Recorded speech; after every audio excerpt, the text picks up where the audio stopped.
بسم اللہ الرحمن الرحیم۔ آج ہم اس وقت مرکزی جامع مسجد عیدگاہ راجوری کے اندر حاضر ہیں اور صوبہ جموں کی جو اہل سنت و جماعت کی متعدد تنظیمات تھیں ان کی طرف سے آج یہ اجلاس عام رکھا گیا تھا، جس میں متعدد مسالک کے لوگ بھی موجود تھے اور آج با اتفاق رائے جو چیزیں طے پائی ہیں۔ سب سے پہلی بات یہ ہے کہ جو ہمارا ایجنڈے کا پہلا پوائنٹ تھا وہ یہ ہے کہ صوبہ جموں کی رؤیت ہلال کمیٹی کی تشکیل۔ تو الحمدللہ با اتفاق رائے سب لوگوں نے ایک عبوری جو چیئرمین اور اس کے صدر ہیں حضرت مولانا مفتی محمد اسلم رضا مصباحی صاحب، ان کو نامزد کر دیا گیا ہے اور ان قریب وہ باقی ممبران کا خود ہی انشاءاللہ تعالی اعلان کر دیں گے اور یہی کمیٹی انشاءاللہ تعالی یہ اعلان کرے گی کہ عید کس دن ہے۔ اور دوسری بات یہ ہے کہ جو ابھی پچھلے دنوں کچھ سوشل میڈیا کے ذریعے کچھ باتیں سامنے آئیں، تو الحمدللہ جو پہلا روزہ تھا وہ گزشتہ جمعہ کو تھا اور انشاءاللہ العزیز جو اعتکاف بیٹھا جائے گا وہ 12 اپریل کو انشاءاللہ تعالی، اور اس کے علاوہ جو ہماری 27ویں شب ہوگی انشاءاللہ تعالی تو وہ 18 اپریل کو انشاءاللہ تعالی 27ویں شب ہوگی، اور اسی اعتبار سے لوگ اعتکاف کریں اور مسجدوں کا تو خیر ہمیشہ ہی رخ کرنا چاہیے اور جو آپ نے پروگرام وغیرہ اسی حساب سے ترتیب دیں۔ اور اس کے علاوہ اس طرح کے یہ اس کمیٹی کی ضرورت اس وجہ سے بھی تھی کہ نبی پاک علیہ الصلوۃ والسلام کی واضح حدیث ہمارے سامنے موجود ہے، صوموا لرؤیتہ وافطروا لرؤیتہ، کہ چاند دیکھ کر کے تم روزہ رکھو، چاند دیکھ کر کے تم عید کرو۔ اب نبی پاک علیہ الصلوۃ والسلام کی حدیث کے مقابلے میں کوئی بھی قیاس ہوگا، کوئی بھی روایت ہوگی، اس کے اوپر بالکل عمل پیرا نہیں ہوگا، حدیث رسول کے اوپر عمل کیا جائے گا۔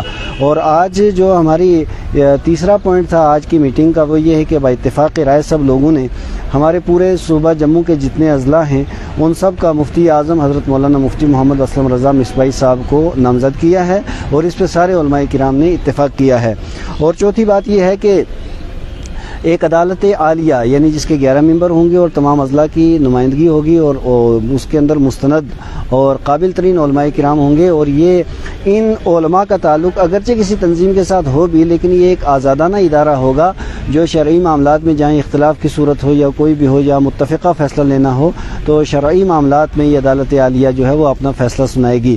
اور سب سے اہم بات یہ ہے کہ اس سال جو صدقہ فطر طے ہوا ہے خطۂ پیر پنجال بشمول جموں کے وہ 75 روپے فی کس، ایک فرد کے اعتبار سے 75 روپے جو ہیں وہ ہوا، یہ ہے آٹے اور گیہوں کے اعتبار سے۔ باقی اگر کوئی آدمی کھجور کے اعتبار سے یا پنیر کے اعتبار سے یا اس کے علاوہ کشمش کے اعتبار سے جو وہ ادا کرنا چاہے تو اس کے بھی ریٹ معلوم کر لیں، 4 کلو 90 گرام کے اعتبار سے۔ اللہ تبارک و تعالی ہم سب کا حامی و ناصر، اور میں مالک الحمد جزل کی بارگاہ میں دعا گو ہوں کہ اللہ تعالی اس اجلاس کو اپنی بارگاہ میں قبول فرمائے۔ بسم اللہ الرحمن الرحیم۔ آج راجوری کی سرزمین پر ایک بہترین اور منفرد المثال ایک اجلاس ہوا ہے، اور بڑی خوشی کی بات یہ ہے کہ روزے کی حالت میں بھی کثیر تعداد میں پورے صوبہ جموں کے نمائندہ علماء نے اس اجلاس میں شرکت فرمائی ہے۔ یقیناً آج جس تدبر کے ساتھ، جس سوچ کے ساتھ، جس حساس مسئلے پر ہم نے مکمل طور پر توجہ کے ساتھ یہ اجلاس کیا ہے، بہت حد تک اللہ پاک نے ہمیں کامیابیوں سے نوازا ہے، اور ہمیں امید ہے انشاءاللہ تعالی اخلاص کے ساتھ اور وسیع سوچ کے ساتھ اگر ہم اس طرح سے آئندہ بھی اجلاس منعقد کرتے رہیں گے تو ہم اپنی منزل کو حاصل کرنے میں انشاءاللہ تعالی بہت حد تک کامیاب ہو جائیں گے۔ اللہ پاک ان جملہ علماء کرام پر فضل فرمائے اور ہم سب کو الحمدللہ روزہ جو رکھا ہے اللہ پاک اس کی برکات و حسنات سے مالا مال فرمائے۔ آج ہم سب کا 7واں روزہ ہے اور انشاءاللہ تعالی کل جمعے میں 8واں روزہ ہوگا۔ آج کی جو میٹنگ ہوئی ہے اس میں عبوری طور پر رؤیت ہلال کمیٹی تشکیل پائی ہے، اس کے کچھ ذیلی نکات بھی طے ہوئے ہیں۔ انشاءاللہ تعالی کل جمعے میں ہم رات کو میٹنگ کرنے کے بعد کل جمعے میں انشاءاللہ تعالی اس تعلق سے عوام کو بھی مکمل طور پر آگاہ کیا جائے گا۔ اللہ تعالی ہم سب کو حسن عمل کی توفیق عطا فرمائے۔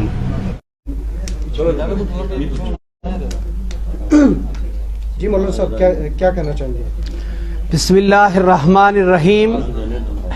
پہلی بات یہ میں عرض کروں کہ اس 1444 کے رمضان المبارک کو لے کر جموں کشمیر میں جو 2 مختلف آراء بنی اور ایک خلفشار ہوا ملت کے درمیان، اس خلفشار کا مستقل حل نکالنے کے لیے متحدہ تنظیمات اہل سنت صوبہ جموں نے آج کا یہ اجلاس بلایا اور میں بڑے کھلے دل کے ساتھ یہ کہوں گا کہ ہمارے بریلوی مکتبہ فکر کے علماء نے اس میں پہل کی، جو ہماری بھی دیرینہ تمنا تھی کہ بھئی ہم متحدہ محاذ سے ملی مسائل پر اتفاق کی جو ہے وہ حل تلاش کریں. تو میں ان حضرات کا شکریہ ادا کرتا ہوں. اور پھر یہاں بہت خوشگوار ماحول کے اندر ہماری بات چیت ہوئی، جو دو مختلف آراء بنی، دونوں مختلف آراء کے لیے کچھ بنیادیں تھیں. جن حضرات نے یہ اعلان کیا کہ بھئی روزہ جمعۃ المبارک سے شروع ہوگا، ان کے سامنے یہ بات تھی کہ بھئی چاند جموں کشمیر میں کہیں نظر نہیں آیا. جن حضرات نے جمعرات کو پڑوسی ملک کے اعلان پر جو ہے روزہ رکھا، تو یہ ایک پرانی مسلمانوں کی روایت تھی. ان دونوں کو مطعون کرنا یہ غلط بات ہے، کسی کو سرکاری کہنا یا کسی کو کسی کا ایجنٹ کہنا. ہم جو ہے مشترکہ طور پر اس چیز کی مذمت کرتے ہیں. تمام ہی علماء جیسے مولانا فاروق صاحب نے فرمایا، ہم بالکل سرکاری ہیں لیکن سرکار مدینہ کی نسبت سے سرکاری ہیں، اور جو سرکار مدینہ صلی اللہ علیہ وسلم کی نسبت سے سرکاری ہے اس کے لیے اور کسی سرکار کی کوئی حیثیت نہیں ہے. دوسری، آئندہ اس خلفاشار کو مستقل ختم کرنے کے لیے یہ آج میں جو ہے وہ متفقہ طور پر ہم نے قرارداد پاس کی ہے کہ انشاءاللہ رمضان المبارک کے بعد وادی کے حضرات کو بھی اعتماد میں لے کر اشتراک کے ساتھ ہم پوری یوٹی کے اندر ایک رویت حلال کمیٹی بنائیں گے، جس کا آج ہی کے اجلاس میں وہ عبوری طور پر مفتی اسلم رضا مصباحی صاحب کو صدر بنا دیا گیا ہے. اور انشاءاللہ آپ حضرات دیکھیں گے کہ بہت جلد یہ چیزیں ختم ہو جائیں گی. آپ سے بھی میری درخواست ہے کہ کسی موقع پر کسی نے میڈیا کو مخاطب کرتے ہوئے کہا تھا کہ زیر قلمت ہزار جان است. آپ کا بھی بڑا رول ہے. جس پازیٹیو انداز میں ہم نے آج کا یہ اجلاس کیا ہے، اس پیغام کو ہم امید رکھیں گے کہ آپ آگے بڑھائیں گے اور جلدی یہ فشار ختم ہوگا. مانا جا سکتا ہے کہ رویت حلال کمیٹی تشکیل دینے سے قبل اگر عید ہو جاتی ہے تو کیا عید پروونس لیول پہ ہوگی کشمیر اور جموں کے حساب سے؟ دیکھیے، نہیں، نظریاتی بنیاد پر ہوگی جب تک رویت حلال کمیٹی نہیں بنتی.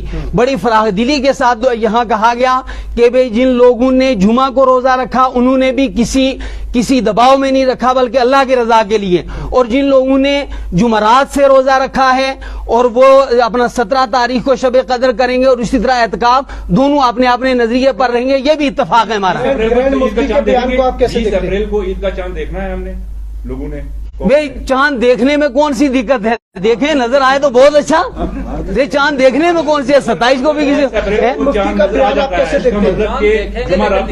بھئی اگر چاند نظر آ جائے کسی کو آنکھوں سے تو وہ کیوں نہیں رکھے گا؟ نہیں تو جو آراء پہلے ہیں اسی پر رہیں گے دونوں. ٹھیک ہے. گرینڈ مفتی کے بیان کو آپ کیسے دیکھیں گے؟ گرینڈ مفتی صاحب کا بہرحال گرینڈ مفتی صاحب ہے، اس پر میں کوئی تبصرہ نہیں کروں گا. اللہ حافظ.